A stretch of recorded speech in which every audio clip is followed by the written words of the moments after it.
Chase Young is out for week 1 against the Arizona Cardinals. How that impacts my season outlook for the team right now on this episode of Locked On Commanders. Your daily podcast on the Washington Commanders. Part of the Locked On Podcast Network. Your team every day.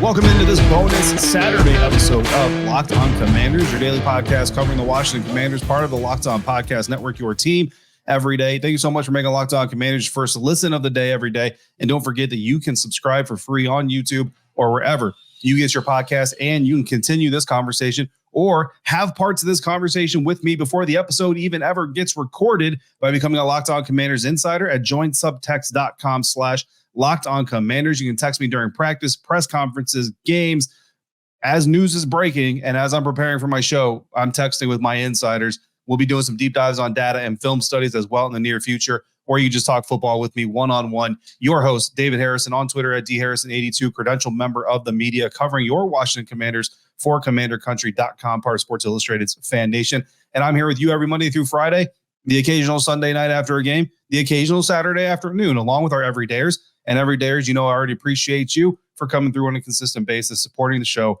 the way that you do. Today's episode is brought to you by Prize Picks, the easiest and most exciting way to play daily fantasy sports. Go to prizepicks.com/LockedOnNFL. Use the code all lowercase LockedOnNFL for a first deposit match up to $100.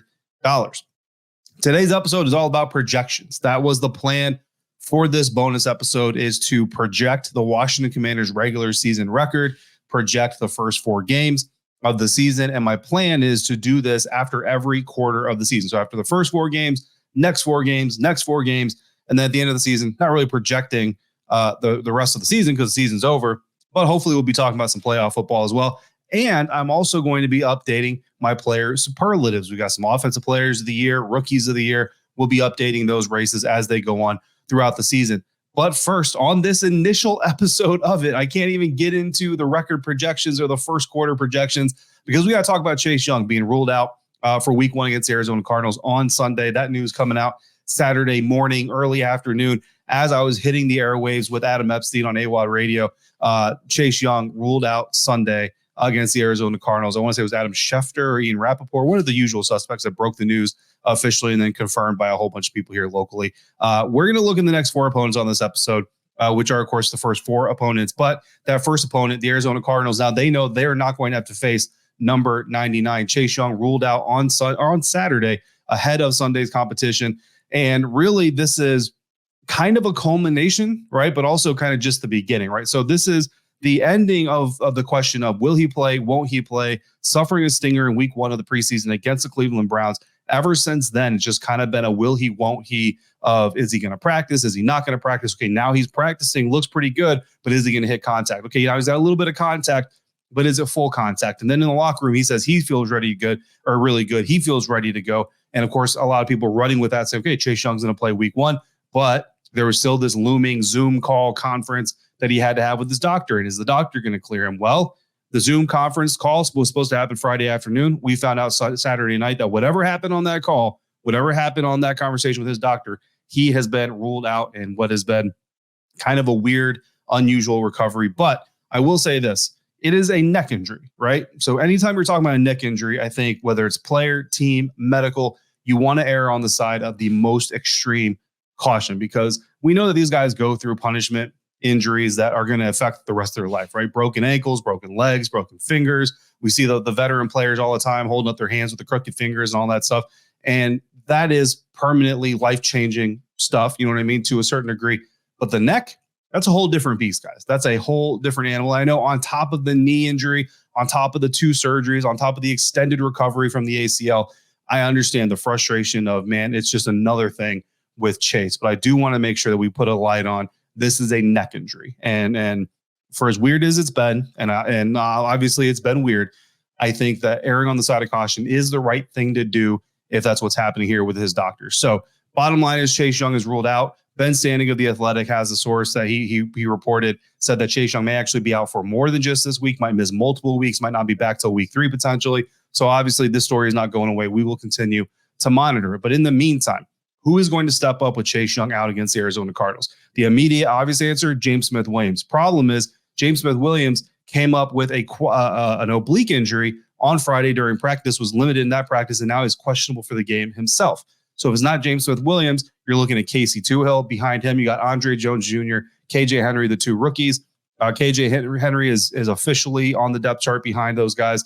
But then you also have William Bradley King, who just got added to the active roster this week after being released from the practice squad. So there are a good amount of guys, right? But the irony here with this whole thing is we spent a lot of the offseason, a lot of the preseason and training camp talking about the embarrassment of riches in the defensive line group for the Washington Commanders. And now Fedarian Mathis is on the IR. He's out. Chase Young is not going to be playing. James Smith-Williams came up with an injury. All of a sudden, that embarrassment of riches starting to look a little bit depleted. And the way that I see it, the Washington Commanders should still go into week 1 against Arizona in FedEx Field, obviously sold out FedEx Field, by the way. Shout out to all the fans getting ready to attend that game.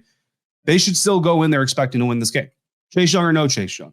And they should expect to go no worse than 2-2 in the first 4 weeks. And, 500, is that really something to celebrate? Well, here is where I want to dive into our projections and look at what the Washington Commanders have ahead of them. The Washington Commanders finished with 3 or more wins than both of their first 2 opponents, the Arizona Cardinals and the Denver Broncos last season, and appear to be a better team on paper and in the coaching staff, I would think, this year as well. Meanwhile, the Arizona Cardinals look like a less than capable team, especially with quarterback Kyler Murray unavailable to start the season. They got new coaches that are trying to install new schemes with new players and lesser qualified quarterbacks. And the Denver Broncos don't look like, on paper anyway, that they've gotten any better than they did a year ago when they won 5 games.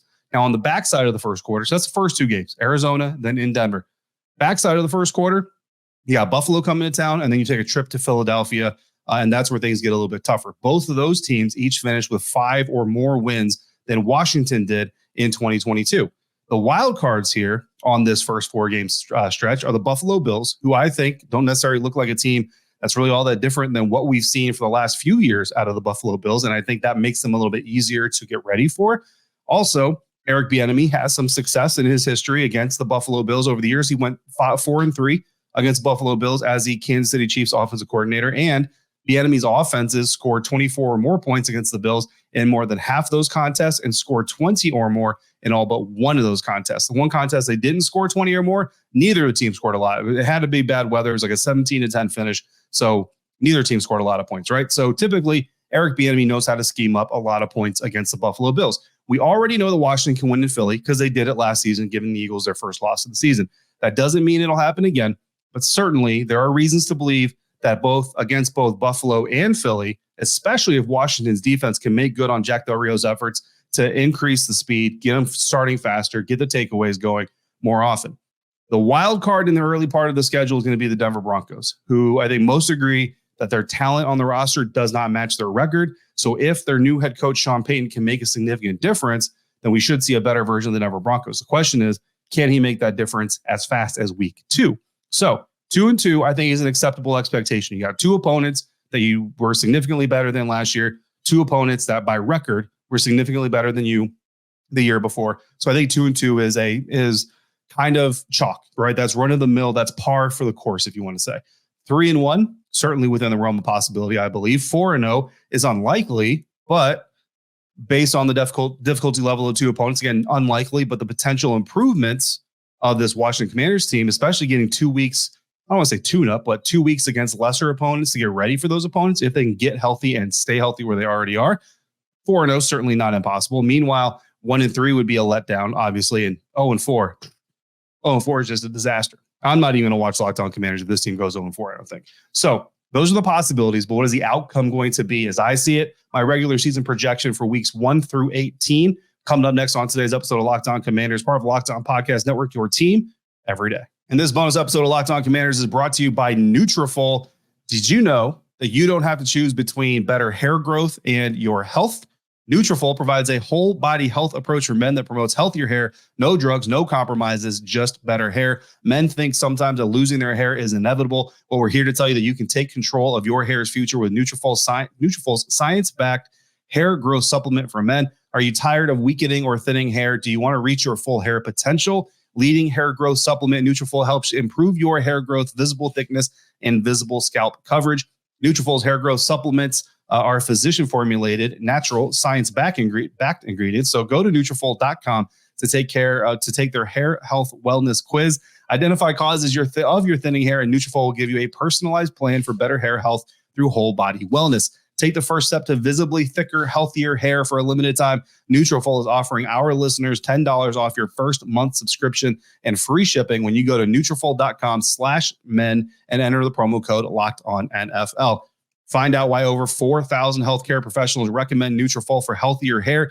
Nutrafol.com/men. That's spelled Nutrafol.com/men. Enter the promo code LOCKEDONNFL. That's Nutrafol.com/men. Promo code LOCKEDONNFL.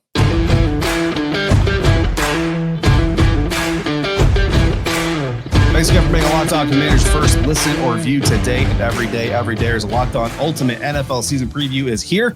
The 7-episode extravaganza brings opinions, analysis, and plenty of debate from all 32 of our Locked On NFL hosts with added insights from our national experts. It's a can't-miss series before the season kicks off. Catch every episode on Locked On NFL on YouTube or wherever you get your podcasts. We just dove into the first 4 weeks worth of opponents just a bit. So now let's predict those games and all of the rest of the games, right? So here's my 18-week pre-regular season, right? We're on the eve of the regular season kicking off for the Washington Commanders. Here is my prediction, keeping it as real with you as I possibly can, not getting overly excited about the good that we've seen. And we've seen some really good stuff, guys. Even with Chase Young off the practice field, even with Chase Young off the preseason field, we've seen some good things on defense. We've seen some good things on offense. If you listen to Magic Johnson's comments from an episode earlier this week, he's excited about the offense. He's excited about what this team is going to do as well. So the question is week 4, right? That's where we're going to start this thing off, right? 2-2 again, acceptable, par for the course, nothing to celebrate, but nothing to get too upset about. 3-1, solid. 4-0, 4-0. We might start planning parade routes. You know what I'm saying? Obviously, anything less than 2-2 is going to be disappointing. 0-4 is just disastrous. 0-4 is Titanic levels of misery that we don't want to experience, right? So week 1 versus the Arizona Cardinals. Terry McLaurin's a go. Chase Young is not. James Smith-Williams is questionable. Dax Milne is on the IR. Also happening on Saturday, Jamison Crowder, veteran wide receiver, punt returner, was elevated to the active roster from the practice squad. We expected that to happen from the jump. When he was brought in for a visit, that's exactly the reason he was brought in for a visit. So all of those things.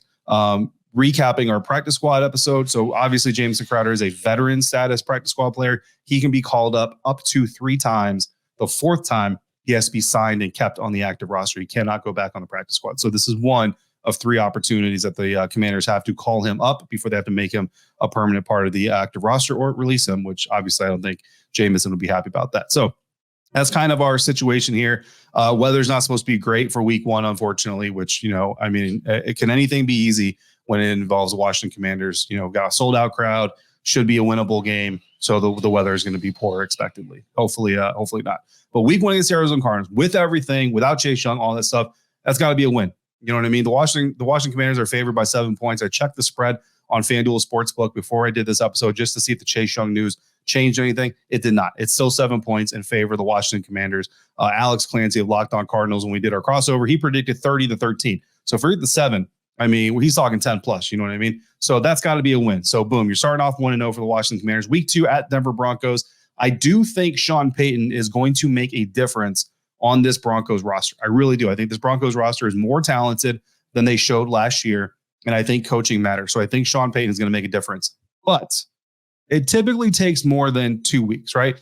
Think Jacksonville Jaguars last year, right? The Jacksonville Jaguars that we saw in FedEx Field week 1, not the Jacksonville Jaguars that finished week 18, right? That's kind of what I'm looking at. I think the Denver Broncos in week 2 are going to be a much different team than they are in week 17. I think they'll be a much better team at the end of the season. Denver Broncos, I think that the Commanders go into Mile High. They get a win back in my home state. Not really my hometown, but my home state there in Denver, Colorado. I'm looking forward to getting back home for a day or two just to be back home. Week 3 against the Buffalo Bills, coming back to FedEx. And this is where the Washington Commanders can either hit the par strokes or they can potentially knock in a birdie. Look, I've kind of hinted at it all season long, guys, and I've kind of said on our national Locked On NFL shows when I've had the opportunity to talk about it. I don't think the Buffalo Bills are moving forward. And I tend to believe that, especially in the National Football League, if you're not moving forward, you are moving backwards because everybody else is advancing.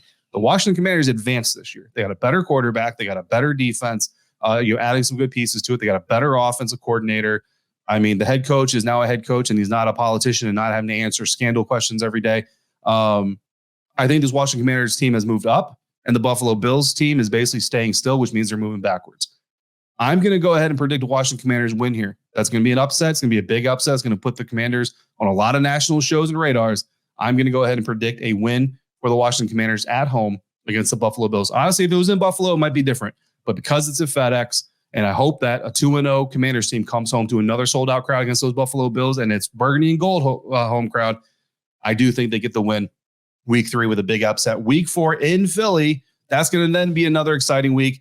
I do think the Philadelphia Eagles, though, take care of that. They're not going to forget the Washington Commanders dancing in the locker room to Meek Mill's Dreams and Nightmares after their win in Philly last year. I think the Philadelphia Eagles are come looking for blood, and they are still a very talented team. So I'm going to go ahead. I'm not going to be bold enough to predict 4-0 here, guys, but I am going to predict 3-1, a very strong start to the season for the Washington Commanders, and we'll get a lot of people very, very excited. Going into the second part of the season, week 5 against Chicago Bears, I'm actually going to go a loss here. Only because it's Thursday Night Football, and I hate Thursday Night Football. I think everybody hates Thursday Night Football. Nothing ever goes the way it should on Thursday Night Football. So for some reason, Justin Fields is going to throw like 280 yards, 3 touchdowns, probably run for 2 more. And the Chicago Bears, I just hate Thursday Night Football, guys. That's really the only analysis I have for that prediction here. Again, we're going to do this every quarter. So the weekend before week 5, I'll redo this, and we'll kind of see how I feel then. But right now, I'm going to chalk that up as a loss. Chicago Bears, week 5, unfortunately. Week 6, we're in Atlanta to go visit Taylor Heineke in his hometown. I think the Commanders get a win there on the road. Week 7 in New York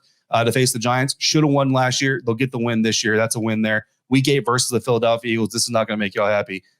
I think we're taking a loss there. I think the Washington Commanders are taking a loss there, unfortunately. 5-3 midway through the season. Still a solid look. Still a good point to be at in your record. You're not going to poo-poo that, right? Week 9, at the New England Patriots. I think you're getting a win there for the Washington Commanders. Week 10 in Seattle.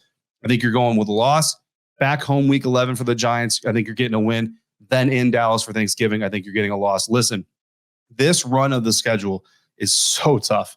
4 games in less than 20 days. And look at this. They go to New England, all the way over to Seattle, all the way back home for the Giants, and then to Dallas in a couple of days on Thanksgiving. That is a tough schedule. So you know what? 2-2 in those 4 games, honestly, guys, that's solid.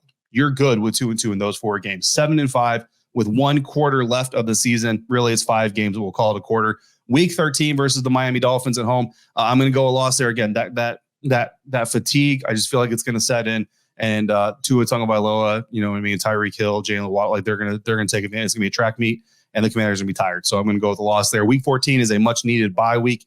Week 15 in Los Angeles, you got to win there. The only team worse than the Rams this year are the Arizona Cardinals, so you got to beat the Rams. Week 16 in New York, Jets in New York to face the Jets. Christmas Eve, I'm going to go ahead and go with the Jets there. They got a really good defense, guys. Aaron Rodgers, he's got some weapons. By that time, by week 16, they're going to be very comfortable with each other. I do think the Jets get the win there. Week 17, back home for the Niners. I do think the Commanders lose that matchup right now. And then back home, staying home, week 18, Dallas Cowboys, 2nd year in a row. Sam Howell finishes the regular season with a week 18 win over the Dallas Cowboys. So that official record, 9-8 in the regular season. It's only 1 more win. And I know we talked about how the defense has improved. We talked about how the offense has improved. Sam Howell looks better. Eric Bieniemy looks better. So how are we only 1 win better this season versus last season? Well, it's a tougher schedule. It's a tougher schedule, certainly, that this team is going to be facing. But my entire season projection, I literally went through a predictor, and I picked every game this regular season. My regular season projection does have the Washington Commanders finishing 7th in the NFC and getting a wild card game in Philadelphia to face off against the Eagles, who represent the NFC East Division for the 2nd year in a row. They don't get the number 1 seed, though. That goes to San Francisco 49ers. The Cincinnati Bengals got my number 1 seed over on the AFC for now. So again, some are going to be disappointed by that. I get it. And granted, you know what I mean? This is coming with no regular season reps taken. So grain of salt, we will do this over again in 4 weeks. We'll already have 4 games set for us. We'll take that information and we'll apply it to the future. And we're going to update that again. So hang in there. It's not the last projection. It's just the first projection. We're also going to update our Commanders superlatives every 4 weeks. But before we can update them, we got to set the baseline, right? That's coming up next on today's episode of Locked On Commanders. Today's episode of Locked On Commanders brought to you by Prize Picks, the largest independently owned daily fantasy sports platform in North America. Prize Picks is the easiest and most exciting way to play DFS, Daily Fantasy Sports. It's just you against the numbers. Instead of battling thousands of other players, including pros and sharks and guys like me who think that I know more than everybody else, you pick more than or less than on 2 to 6 players' stat projections to watch the winnings roll in. So Sam Howell is set for, let's say, 228.5 yards. You pick more than that or less than that to predict what Sam's going to do. If you're right, you can potentially win money. Testing my skills on Prize Picks this football season is the most exciting way to play daily fantasy sports. If you've got the skills, you could turn $10 into $250 with just a few touchscreen taps on your favorite device. This week on Prize Picks, I'm taking Justin Jefferson for less than 100 yards. Kind of bold, but I'm going for it, guys. And Lamar Jackson, I'm going for him to throw more than one touchdown pass against the Houston Texans. My only regret is that I can't go more, right?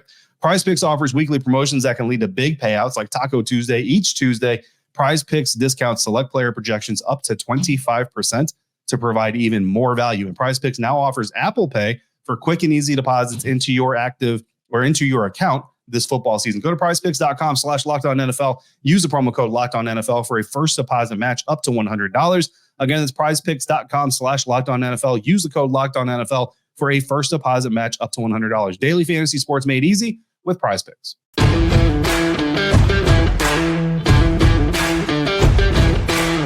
It is Washington Commanders superlatives time here on Locked On Commanders, and we'll do some superlatives here. And again, these are the baselines. We're going to talk about this again in 4 weeks' time, and we will update this. We will update the record projection, all of it as we go through the season, and they will drop on Saturdays. These will be bonus episodes every 4 weeks throughout the season. So starting off this list, no exact order here, but I'm going to go starting off with free agent of the year. Almost called a newcomer of the year, but newcomer also includes rookies, and I want to do rookie of the year, and I want to do free agent of the year. So free agent acquisition of the year, new center Nick Gates. Free agent center Nick Gates. The offensive line is going to be incredibly important to what happens with this team. What happens with Sam Howell, how successful Eric Bieniemy's scheme can be, is going to start with that offensive line.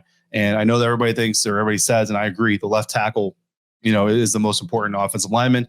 And I agree, Charles Leno Jr. obviously is not new, but either way, I think Nick Gates is going to be the heart and soul of this offensive line. He's going to drive it from an attitude perspective, and I think he's going to play a major role on this team this year. Rookie of the year is going to be cornerback Emmanuel Forbes. For one, he's the only rookie that's going to be getting real, true starter reps without injuries happening. You know what I mean? It's like if there's some injuries, Quad Martin could certainly get elevated. Ricky Stromberg and is not expected to play much. Braden Daniels isn't even on the active roster right now. He's on IR.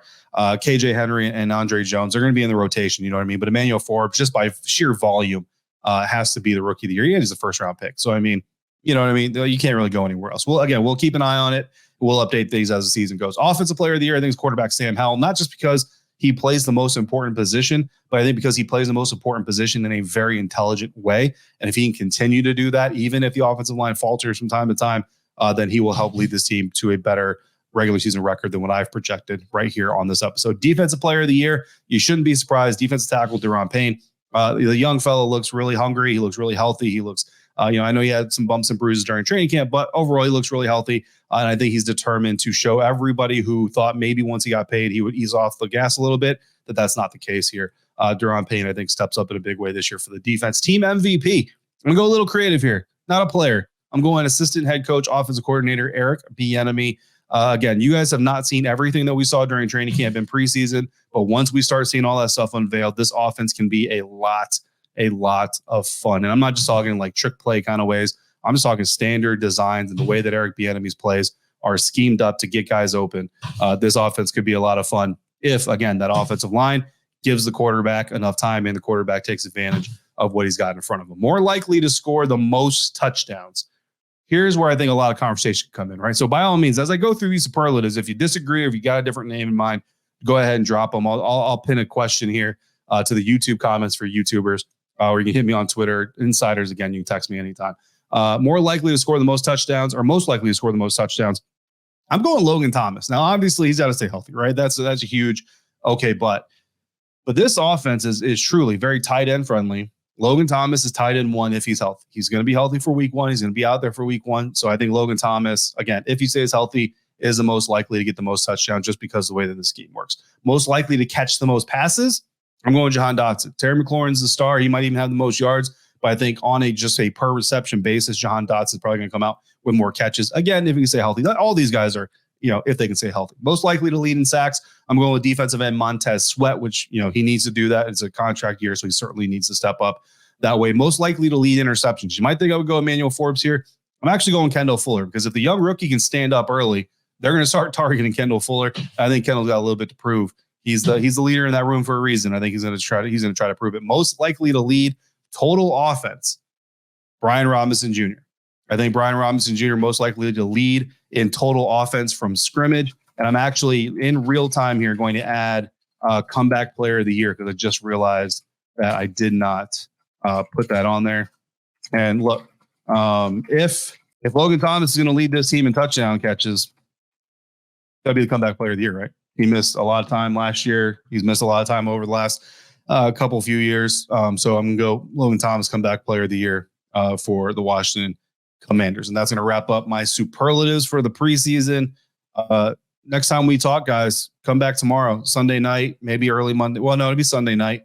We're going to be talking about Commanders' regular season game. Hopefully, should be a win, right? But we're going to be talking about it no matter what. So make sure you're subscribed. Make sure you got alerts on. That will be live on YouTube. Audio will drop right after that. So no matter what forum you're on, as soon as I can get that to you, I absolutely will. In the meantime, if you've got a different record projection, if you've got different names for some of these superlatives or any just random questions, drop them in the YouTube comments, hit me on Twitter, or text me directly by becoming a Lock Insider at joinsubtext.com/LockedOnCommanders. First 2 weeks are free. If you like it, stick around. If you don't, I appreciate you trying it anyway. As always, thank you so much for making Locked On Commanders your first listen of the day, every day.